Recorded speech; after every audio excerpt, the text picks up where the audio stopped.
Hello दोस्तों, नमस्ते। राधे राधे। फैजाबादी भौजी चैनल में आप सबका स्वागत है।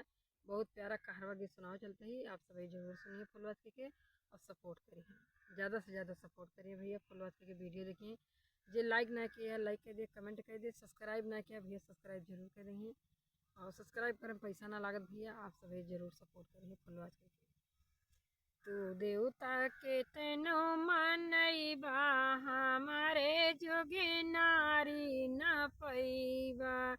तू देवता के तेनो मनैबा, हमारे जोगे नारी न पैबा। बागम जैब मलिनिया बसैबा, बाग में जैब मलिनिया बसैबा।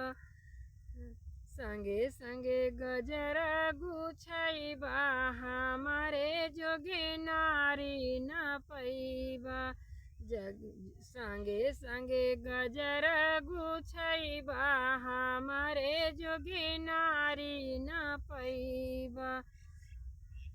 तू देवता के तेनो मनैबा, हमारे जोगे नारी न पैबा। तू देवता के तेनो मनैबा, हमारे जोगे नारी न पैबा। कोना पे जैबा महरनी बसैबा, कोना पे जैबा महरनी बसैबा।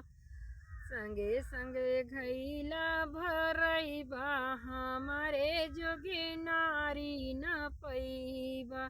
संगे संगे घैला भरैबा, हमारे जोगे नारी न पैबा।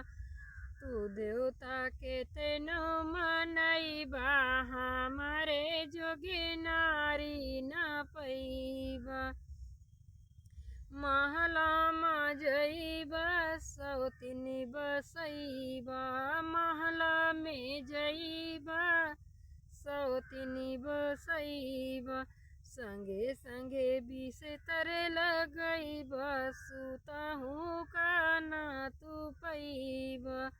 संगे संगे बिस्तर लगैबा, सुतहूँ का ना पैबा। तू देवता के तेनो मनैबा, हमारे जोगे नारी न पैबा। तू देवता के तेनो मनैबा, हमारे जोगे नारी न पैबा।